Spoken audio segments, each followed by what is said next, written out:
Welcome back. This is week 9 of Signal and Control Systems class, delivered for ESE Electronic Systems Engineering degree program in Conestoga College. From the Norman Nise's Control Systems Engineering textbook, Chapter 7, this lecture will cover section 7.1 to 7.4 with examples on each section.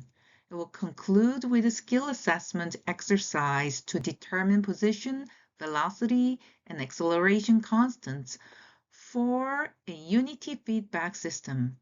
Once you can answer what the steady state error for each type of input is, you have successfully fulfilled the objective of the day. So keep that in mind before you explore this slide set. Steady state error for unity feedback system in terms of T's, that is the transfer function, and G's, the forward gain, or for the transfer function. If it is by itself, often you take it as open loop gain. With and without integration, and then we will go into static error, constants, and system type. Steady state error specifications. So let's start with the definition and terminology. The steady state error is the difference between the input and the output for a prescribed test input as time goes to the infinity. So what do you mean by the prescribed test? And how do you measure the difference between the input and output? Okay, so we are testing it putting a test input as time goes forever and ever, and then see what happens. So typical test input would be step, ramp, parabola. So as you can see on the picture, rocket, it's like a parabolic, and they will have a constant acceleration. It's like a half times square, or 1 over s to the 3. Leo, low Earth orbit, ramp, constant velocity. So low Earth orbit, Leo satellites will move around Earth, and it will be moving at constant velocity, t, and then it will be kind of represented in S domains 1 over s squared. GEO is a geosynchronous orbit. You can kind of view it as a step constant position, like a 1, and then in S domain, it will be represented as 1 over s. Synchronous orbit satellite, geosatellites, it's pointing at the same spot, and then it will have time to reach that orbit, but once it's there, steady state, and for a long time, it will keep that constant position. That's where the analogy is coming from. So stable system is pretty much natural response approach. It's 0. So natural response, as time goes infinity, what happens to the system without any further disturbance and etc. So I'll show you 2 figures. The first figure is the system's response to a step input, and then you can see the output 1 in that first figure, A, reaches what the system is set to. So that is a step function, and output 1 does reach where it is supposed to go. However, if you look at the second graph on the same axis, as time goes, output 2 reach the steady state, and then it's showing a constant. However, there's an error or difference between the input, the test input, where it wants to reach and where it has reached after long hours has passed. So the difference between the desired output and steady state output is the system is the error. So E2, and you can see at infinity, that's the difference. Small e for time as a t goes to infinity. So there is a constant difference between the two. So that's what you want to notice. Whereas a figure 2, it shows various systems respond to a ramp input. Ramp is pretty much its step is from 0 to a specific point. Ramp is constantly increasing as time goes. It will eventually, output 1 on the graph eventually reaches the point of the input level. It meets the graph. However, output 2 runs parallel to the ramp. So the difference, the error is constant. It's parallel, and the difference between the one ramp to the other ramp is constant. However, the output 3 has its own ramp profile. As time increases, the error also increases. It's not unconstant. Okay? So before we investigate the steady-state error for unity feedback system, let's find out what would be the source of the error. Okay, so that's where this bubble is looking at. All right, what do you think the source of the error is? I do want you to kind of pause for a second and think about it. So often the control system error arises from nonlinear source. Currently, it is out of scope for this introductory course, so we will just deal with linear systems for now. Okay, since taking consideration into the motor or gear backlash, especially the nonlinear behavior is out of scope as a source of steady-state error. We'll deal with only system configuration and type of input related to cause, really that causes the steady-state error. So what are those two things? System configuration and type of input. Right. So let's look at source of steady-state error from this slide. You can have a voltage as input, and it will go into a motor. Motor is an actuator, and then output of that motor will move the shaft, and then we consider the shaft as a plant, and then the shaft will output a rotation, and then what you will get is you'll be measuring the rotational speed as output. So the first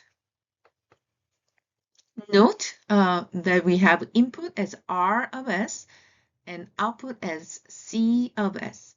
R is the reference point that you compare result as summing point, and E in this graph represents error between the set reference or test input and the controlled output C, which represents the controlled output.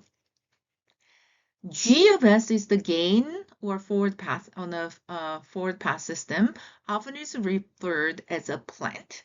If G of S exists as itself, the transfer function is open loop system.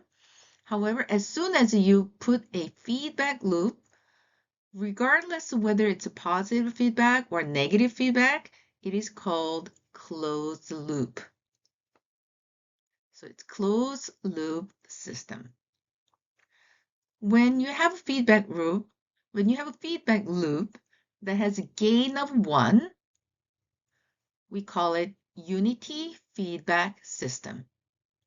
So feeding forward, we have actuators, sensors, input motor and output motors, input to the shaft and shaft to output is sensed. For a sensor, the input to a motor, output to a shaft, and the output of the shaft is connected to input of a tachometer and outputs the result. So similarly, another example of an actuator would be input, such as a voltage from a MCU to a heater. A heater is an actuator, and then it hits the fluid, the plant, and which outputs temperature. Okay. So as you can see in here, look at this T of S, that is a transfer function of the closed loop system. And that T of S is C of S over output over R of S, the input, which you know with the unity feedback system, G over whole 1 plus G H S, and then H of S is 1, so it's literally G over 1 plus G. That is a full transfer function. On your left on the figure A, that's what you'll be seeing. That whole the circular, the boxed in red is what you see as a T of S. All it's saying is at the error, it's pretty much what goes in minus what came out of the transfer function as a C of S. So difference between what came out and what went in, and that is the error or the difference between the two.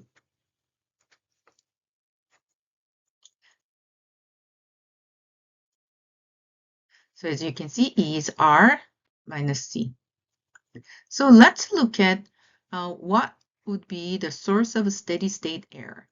Okay. So when enough time has passed at steady state, that means the system is at steady state. The E of S is R of S minus C of S. The error is the difference between the set points and the output, which should be 0.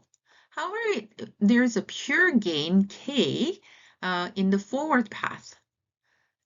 So error exists, and the E of t, the error at time, specific time, that cannot be 0 if a C of t, the output of t, is to be some finite number or a non-zero.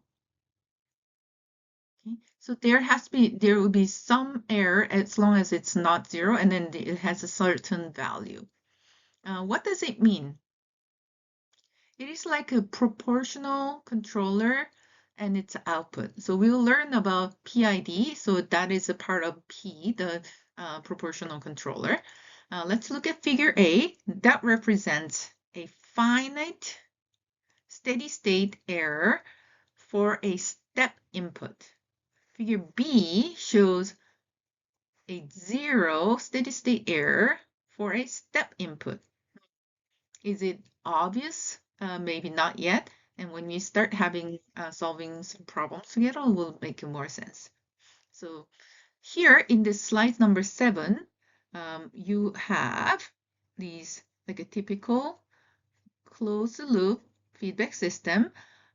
One is for step input, okay, and that what you're seeing is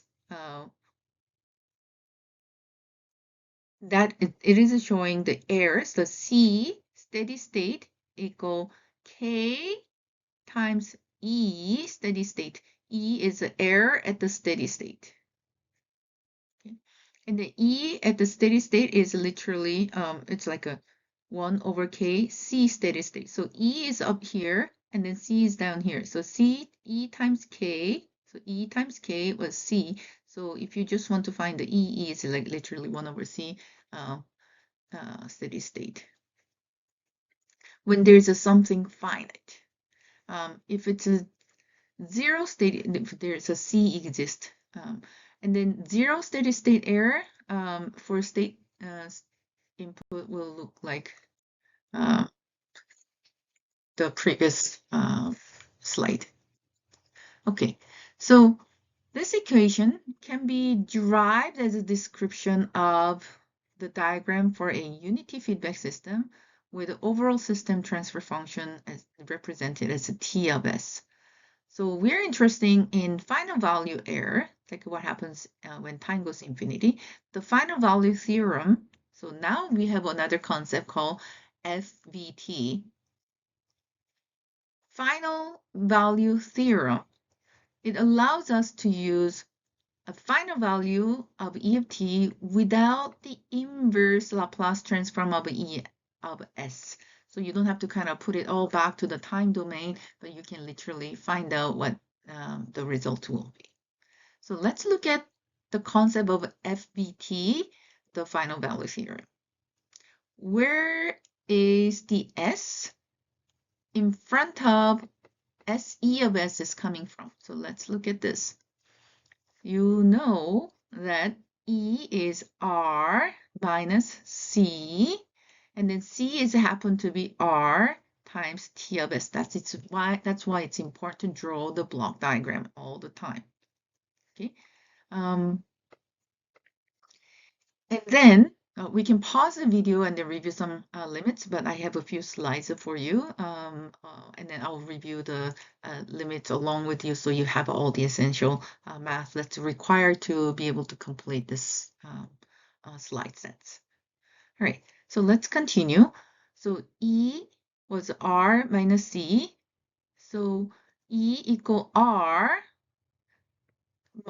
times 1 minus TS, because the R and then the R is there. So you're just replacing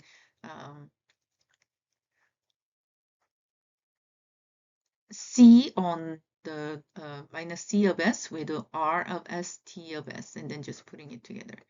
So now you have E to the infinity, and this is just kind of given to you at the moment, just as the fact.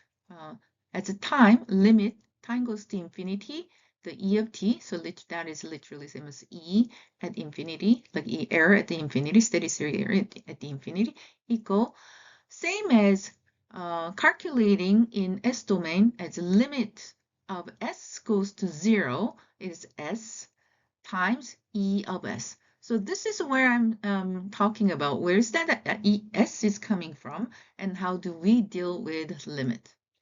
Okay, so let's see. This is a good place to pause and then kind of get yourself ready for it. So E of infinity, it's the same as the limit S goes to 0, S of E of S. So we're looking for the E of S, the error term at the steady state. And then that E of S is happen to be, you just plug it in the second equation from the top with R of S multiplied by 1 minus T of S. That's what you will be doing to calculate steady state error at the infinity. Okay, so this is not part of our curriculum, but I have added this slide for you to review. It's like a tiny mini review on limit law. So the source is from open text, and I have put the link in there. It has very good examples. Clear laws are like Bayesian laws, and clear laws are explained, and there are some samples that you can sample questions, examples they can work with.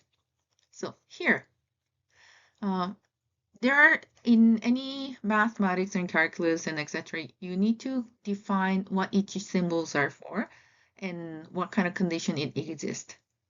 So f of x and g of x will be defined for all x that's not same as at a over some open interval containing a existing somewhere in between where x has been defined.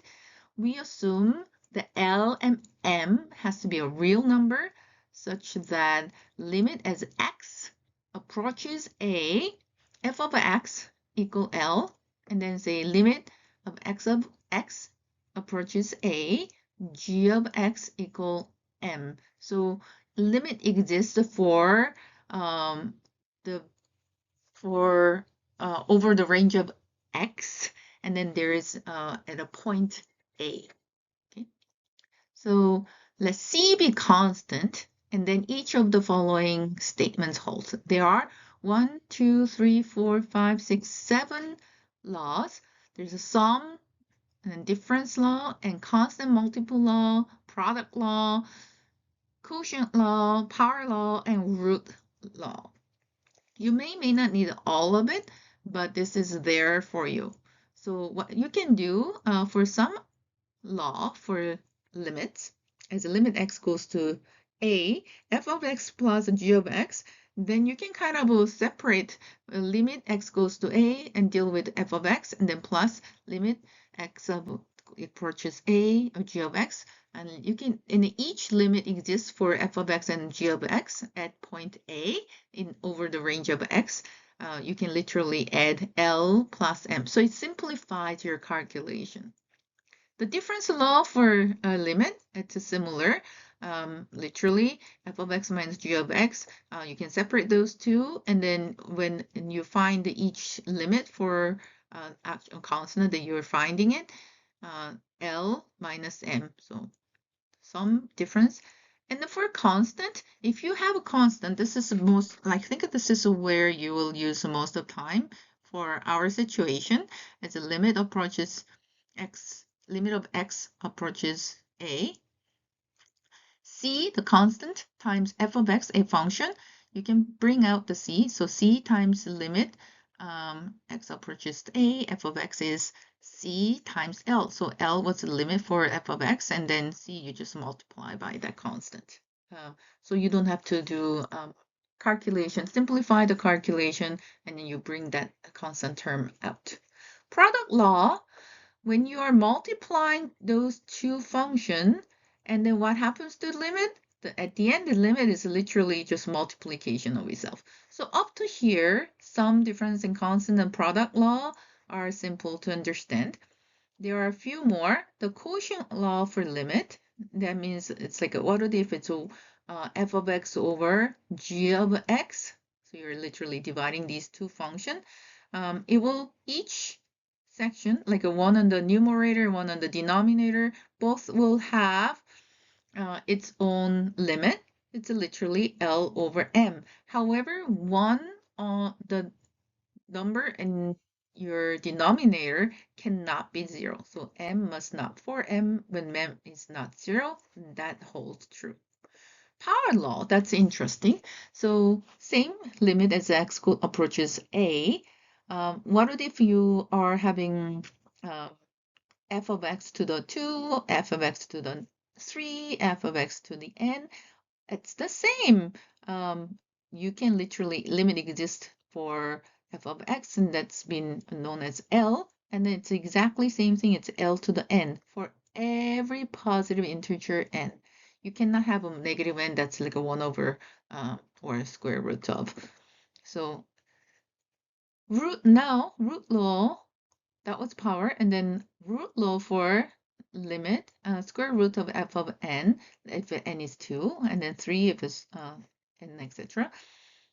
You can it will exist for all L if n is an odd, and for L has to be, it exists for if n is odd, and for L is greater than or equal to 0, and if that is the case for the n being odd number, and if n is even number, like a square root, then it will exist when f of x, like the actual value, is greater than 0, meaning it cannot be a complex number. Okay, so that is like a quick review of limit law. You can use this to Right. So let's look at what do you mean by FVT, the final, sometimes the first value theorem, but it's probably same acronym, but we will be dealing with the final value theorem. That's some part of our curriculum and course outline that we need to know. So what happens is as S goes to 0, e to the st becomes 1, and it is also related to first value theorem, and this is where it's coming from. That is one on the top is your Laplace transform definition. So Laplace transform of f of t, and in terms of s, is integrating from 0 to infinity f of t e to the minus st dt. What if we have a function instead of just general function? General function happen to be second derivative of the, first derivative of the function. So Laplace transform of f, first derivative of s, that is 0 to infinity. So in place of f of t, you're placing ft dt, and then exactly writing out e to the st dt. That is, when you integrate the whole thing, it's S, capital F of S minus small f dash of 0. So SF of S is the first term, and the second term literally is a constant. It's the FVT. In this case, is first value theorem, like what happened, the literally initial value that you're placing in. What happened at t equals 0? So if we let's place a limit to the both side. Limit as s goes to 0, the whole Laplace transform of a first derivative equal limit as time goes to infinity. That's what we are interested in at the error. 0 to infinity ft dt e to the minus ft dt. Which means if you rewrite it just from the previous one, limit as s goes to 0, we have s f of s, okay, equal limit as time goes to 0 for f at infinity minus f at 0. So literally, if you kind of ignore, like I say, initial condition was 0, you equate the both side and then switch the left side with the right hand side.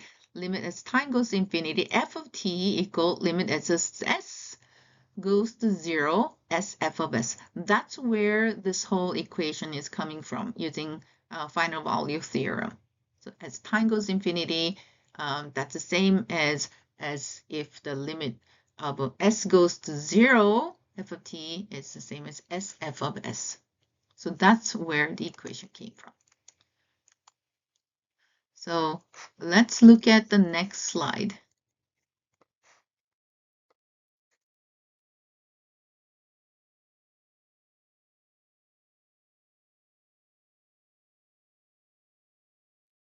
So let's look at FVT more intuitively instead of mathematically. We have h of s, and now it's a mathematical term, a transfer function between input x of s and output y of x. If x of s is a unit step, that is pretty much a DC. We know we can represent it with x of s equal 1 over s. And we know that y over s, the output, is 1 over s. That's the step input multiplied by the transform function h of s. So which is a sum function of s? So final value theorem at small y of t, where t goes to infinity, so y at infinity equal limit as a s in s domain, s goes to 0, s y of s. So that's how you are writing it. And as the limit s goes to 0, you specifically keep that s. And then I put in the bracket the whole transfer function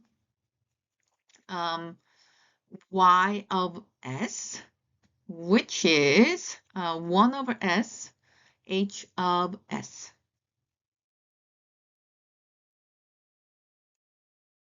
And then the s's cancels out. As the limit approaches 0, you're only left with h of s, which is your DC gain of h of s.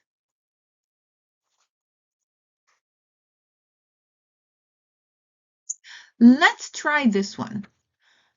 So let's say h of s is first order high pass filter.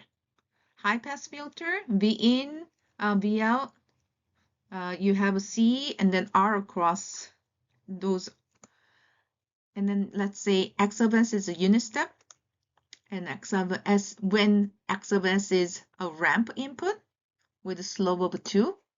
And then I want you to try out by applying final value theorem to find y of at infinity. You can pause the video and work on it.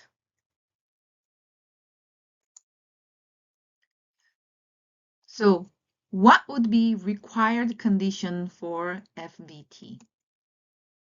If f of t and first derivative of t, f of t, are both Laplace transformable and limit at time, as the time goes infinity, f of t exists, you have to be very careful. The f of t will produce some wrong answer if you attempt to use it when the required conditions are violated. So you have to kind of see what the required condition is to apply that simplified limit that you can kind of figure out. There is a necessary and sufficient condition, meaning as f of s has poles only in the left half plane. What does it mean? It cannot have j omega, anything cannot be on j omega axis, and then it means it has the steady state has to be constant. Why is it so? We have seen this before. Remember this from earlier, before Student Success Week. This is why we pave all the work with the mathematics to be able to do the real thing. Does this satisfy required condition for FVT? What was the required condition? Required condition was, and then you can kind of think about it. You said it has to be steady state, and then poles, all poles have to be on the left-hand side, and you cannot have something with a j omega component, right? So this was a solution from the sample. So inverse Laplace of s minus 1 over s squared and s plus 3, you can write it as there are, it's a s to the 2, s plus 3. You have to put 1 for s numerator, a over s2 square, the denominator 1 for that, and then another denominator for s. So a over s squared plus b over s plus c over s plus 3. You can do the cover-up or the other ways to any other method to figure out what a, b, c's are. A happened to be minus 1 over 3, b happened to be 4 over 9, c happened to be minus 4 over 9. At the end, you end up with a minus 1/3 t plus 4 over 9 and minus 4 over 9 e to the minus 3t, the whole thing u of t. Now, 1 over s is like just a constant, right? So b was a constant as itself. So that was the answer for this. However, when you, so what do we do? When you have to be really careful with FVT. If you put garbage in, you get garbage out. Let's look at another example. F of s being, 1 over s plus 2, and another is s minus 1. S is minus 2, and then s equal plus 3. By the final value theorem, can we just do that? So limit as s approaches 0, sf of s equal limit s of 0. You put s there, and then you put the whole f of s. And then you kind of see s over s plus 2 over s minus 3. You place 0 there. It's like 0 over 0 plus 2, 0 minus 3. Is it 0 over minus 6? And it could 0 over something 0. Is it answer 0? But look at this. It's a 1/5 e to the 3t minus e to the 2t. That 3 portion is positive. So this term will blow up. That's where it came from. So if necessary conditions are violated, the FVT gives garbage, like a garbage in, garbage out. You have to double check that all poles has to be on the left-hand side of the plane. Right? So let's try another one, FVT. What would be the final value of a step response for a cosine ideal oscillator with a natural frequency of 3 radian per second and amplitude of what? You should be able to kind of draw or come up with an equation for it. H of s, 3 over s squared plus 3 squared. X of s is 1 over s, meaning that was a step response. Y of s, the output equal h of s times x of s. If you draw a block diagram, it will be obvious. You put all these together, 9, 3 times 3, 9 over s squared plus 3 squared times 1 over s. Using VBT, it is limit as s goes to 0, literally s times y of s, limit s goes to 0, s times the whole thing, s cancels out, and you are left with 9 over s squared plus 3 squared. That is 9 over, you place a 0 there, and 9 over 9 is 1. So you get this.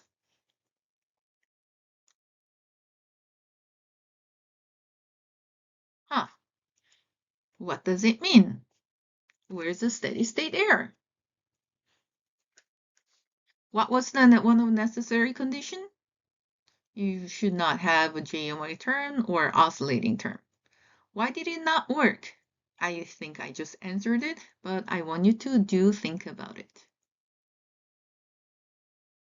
Okay, so please remember, for final value theorem to work, if f of t and the first derivative of f of t are both Laplace transformable and limit has to exist as time goes infinity f of t, the necessary and sufficient condition is s of f of s has poles only in the left half of plane.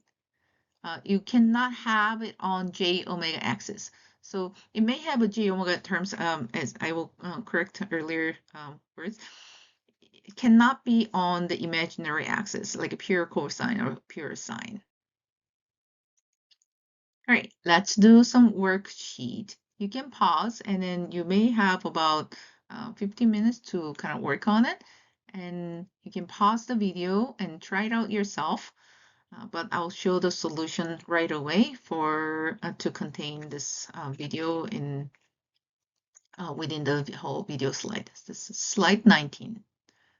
So you're supposed to find the steady state error for the system.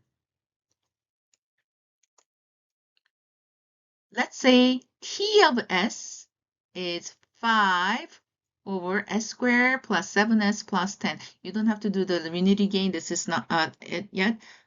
It's literally spelled out your t of s for you. And then unit step input, r equal literally 1 of s.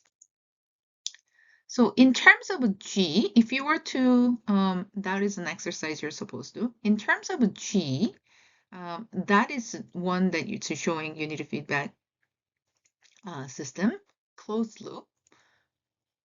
There is R minus C, and C is E times G. And then you plug it in C with E, G. And then for the unity system, E has to be R over 1 plus GS. So when you work on it, E at infinity, small e, the steady state error, equal as limit s goes to 0, it's SE of s, which is limit as s goes to 0, s times whatever that e was it, and you plug it in, r over 1 plus g of s. Where you see r of s, you can pretty much replace it with all the input, all the possible inputs. If question asks you to put step input, you place 1 over s in place of r of s. And then if the question says, oh, solve it for, test it for ramp input, what happened to the system? Then you place 1 over s squared at r of s. And then if it says parabolic input, then you do 1 over s to the cube. So there's another example with a 7.2 with no integration. It's on the worksheet. Now it has an actual example where you're supposed to solve it. What you see is G will be 120 s plus 2 over s plus 3 and s plus 4. It is for unity feedback, closed loop, and it's a negative feedback. You can find the whole transfer function as well. Now you have to work, this is a small twist, for 5 u of t for a step, 5t e of t, t is for ramp, and then 5t squared e of t is like an acceleration for parabolic.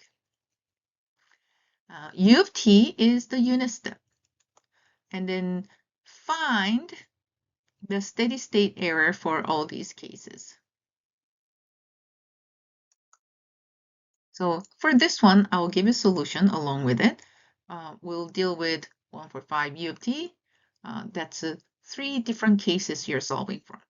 Okay, so step 1, check if the system is stable. Is it?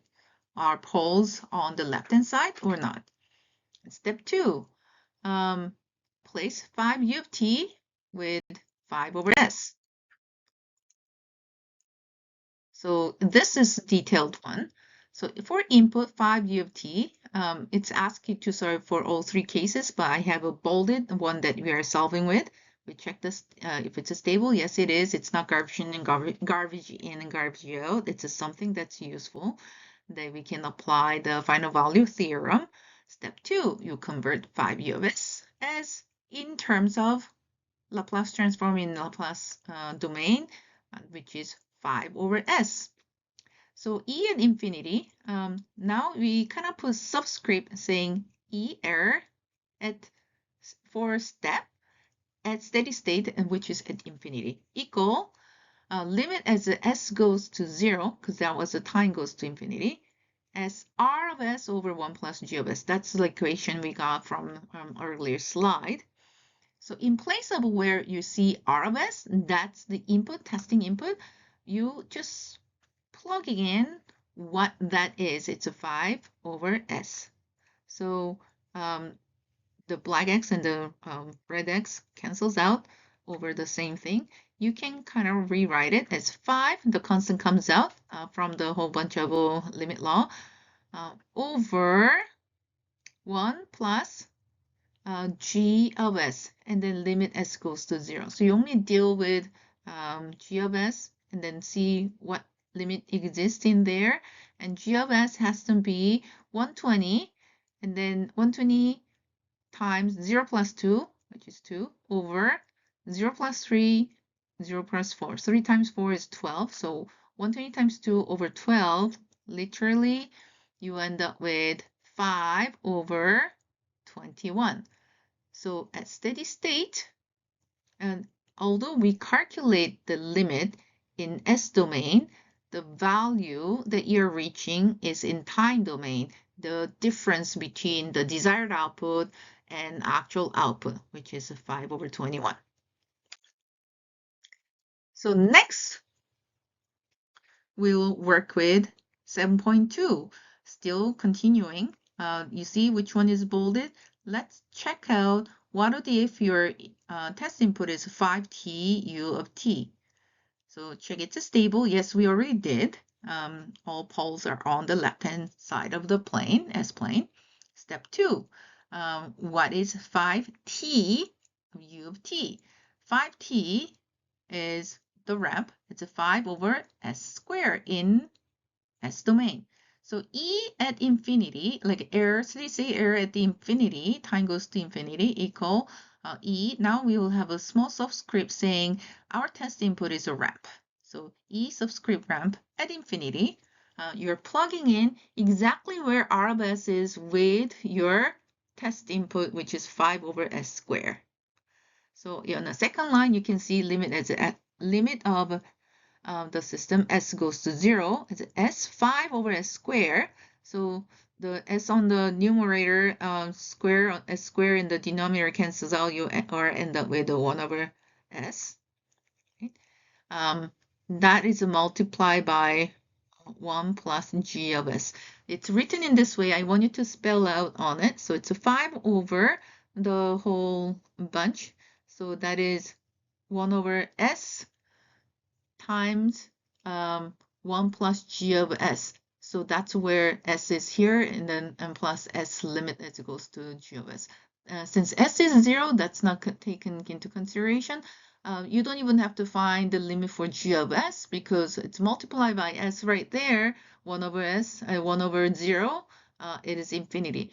So For the same system, if your test input is a 5t of u of t, which is a step function, the steady state error with the ramp input, you'll have something like an infinity. Error is infinity. Oh no, it will never ever reach where it's desired to be. Third one, now we are doing with the parabola. So I'm not going to explain step 1, skipping to step 2. You find what the S domain one is. It's a 5t squared, so 2t, like so 5 times 2 is a 10 over s to the 3. That is your value, so just be aware how you do the calculation. That's more of a calculus. E and infinity will with the subscript of a parabola that goes to the infinity. It's the same as using FVT, the final value theorem. That's the same as having S going to 0 with S R of S over 1 plus G of S. That R of S you replace with what you have just put it in as a ramp function, the test function. Oh, no, this is not ramp. This is parabola function that you're putting it in. And then the S at the front and S cubed, that cancels out. You're left with S squared. So 10 over the whole limit of S squared G of S.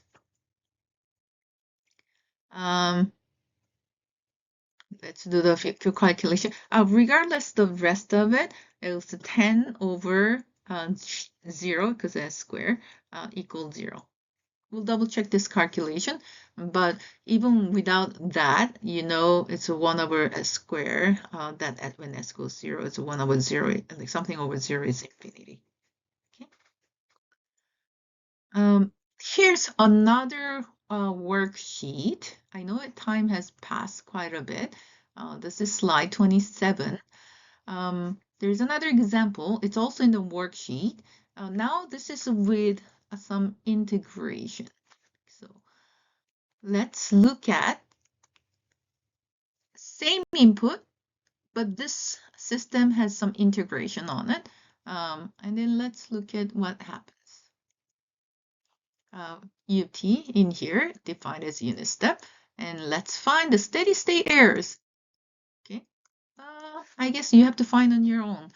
I think you can use it and just place it and then find out and carry out the calculation. Worksheet skill assessment number 1A. I will also ask you to find steady state error for unity feedback system. What if your G of S is just given, no graph? It is 10 times S plus 20, S plus 30 over the whole thing. The whole denominator is S times S plus 25, S plus 35.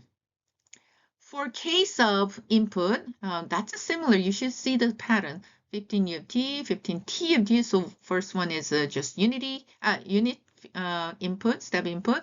Next one is a ramp. And the third one is, what is it? It's a 15 plus 2 U of t.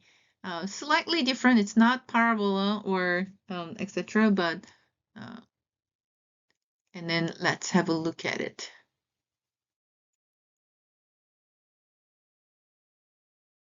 So did you check your stability first? What if the whole closed loop is unstable? That was unity feedback, so you just gave you G, so you have to kind of calculate the whole transfer function, which is G over 1 plus GH, or H is 1, so G over 1 plus G.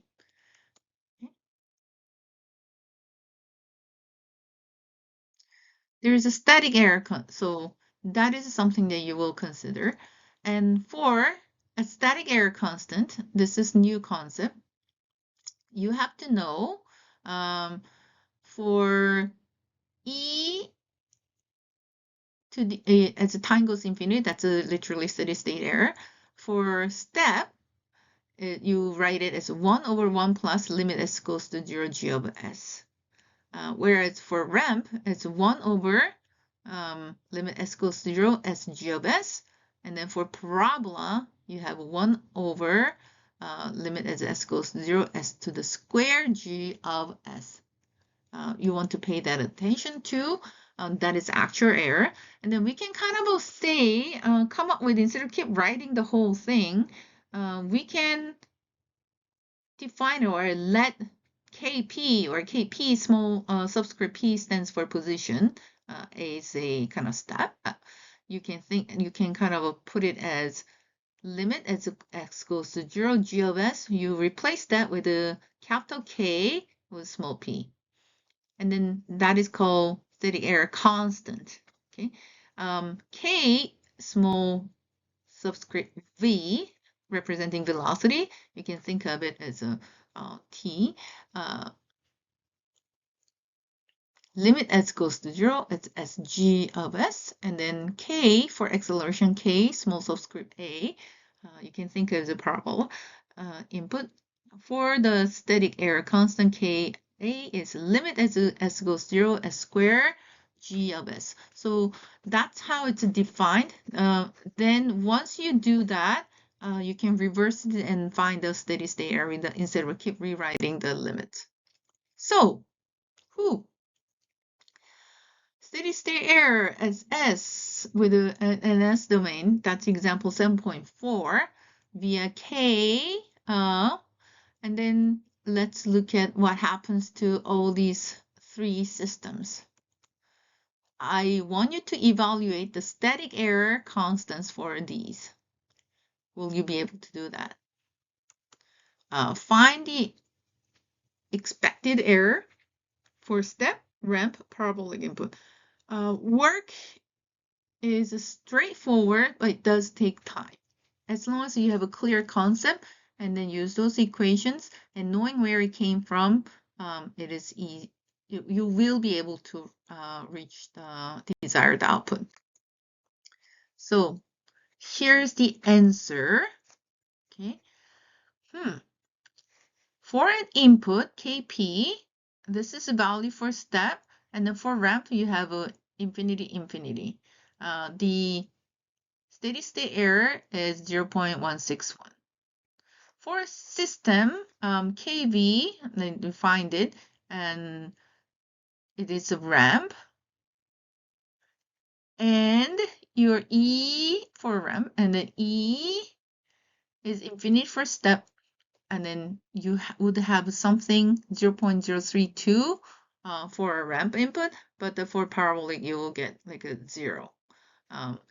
For Ka, the constant for acceleration, step 0, 0, you will have some the value, and then steady state error is 1 over that is 1.14 times 10 to the minus 3. So this K value has some meaning. With that, you can express and divide into different system type, right? So here, for a general G of S, like a K value, times S plus the poles and over S to the N and S plus all, and the zeros and then poles, zeros on the top and then poles on the bottom. Just read that. We call a type 0, system type 0, if you have a static error constant.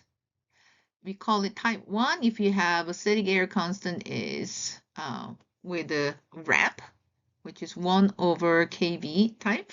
And if system type is a 3, if it has some static constant for parabolic input. So system type is defined by number of n in denominator. Like what's s to the what? If it's s to the 0, it's 1. S to the 1 is a type 1, and s to the 3, and then it's a type 3, and etc. Like s to the n, it's type 3, and etc. So type 0, 1, 3. That's kind of odd, but it's that's how it's defined. Worksheet, there's assessment number 2.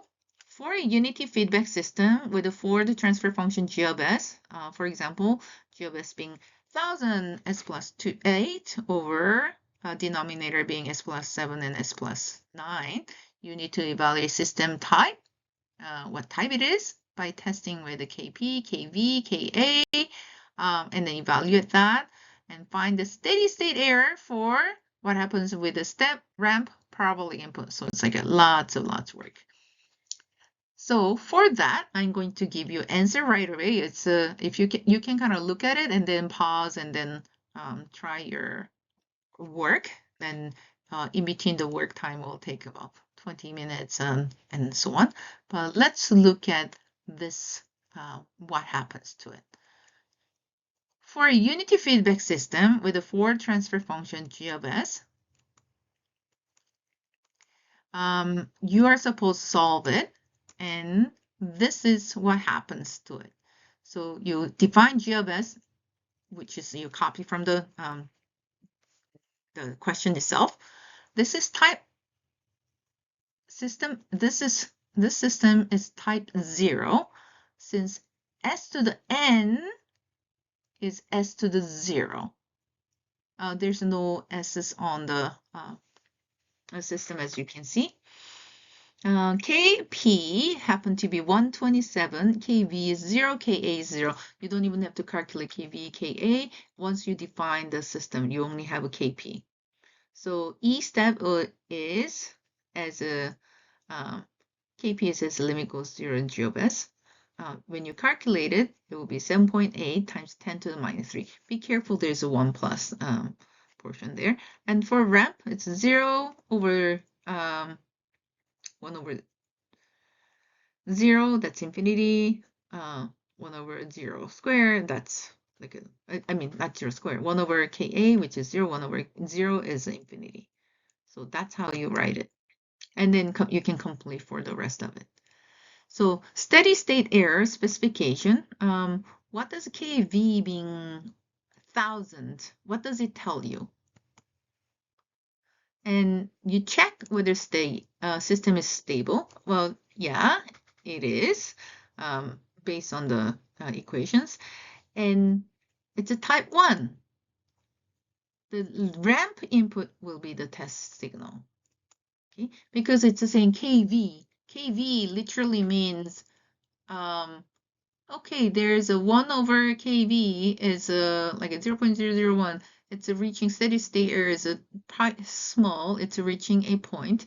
And type 1, because it's based on the Kv velocity, or it's a ramp type. Ramp is the test signal. That's how you kind of figure out.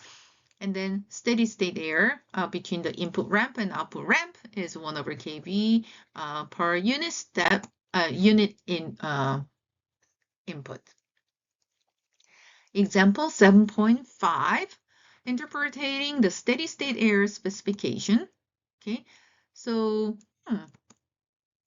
we just did that, and Kp being, this is not V, now it's a P. P stands for position. Yeah, such a thing exists, meaning there's the error constant existing, meaning system is stable, and it's a type 0 with a finite Kp. Input test signal is a step. So you're supposed to identify all this. And the error per step is not 1 over Kp, it's a 1 over 1 plus Kp. So in many people in the exam, they just blindly do 1 over Kp. Don't forget to add 1 in your denominator. So error is 1 over 1001. Example 7.5, another big question. Gain design to meet a steady state error specification. Finally, you're doing the design, right?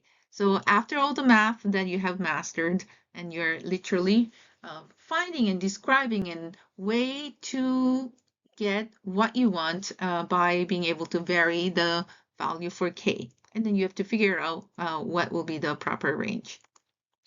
So find the value of K. Now it's asking, very specific, that there is 10% error in the steady state.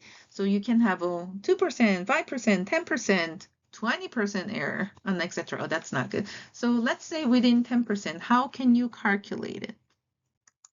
Right? So on the worksheet assessment number 3, the unity feedback system has the 4 transfer function.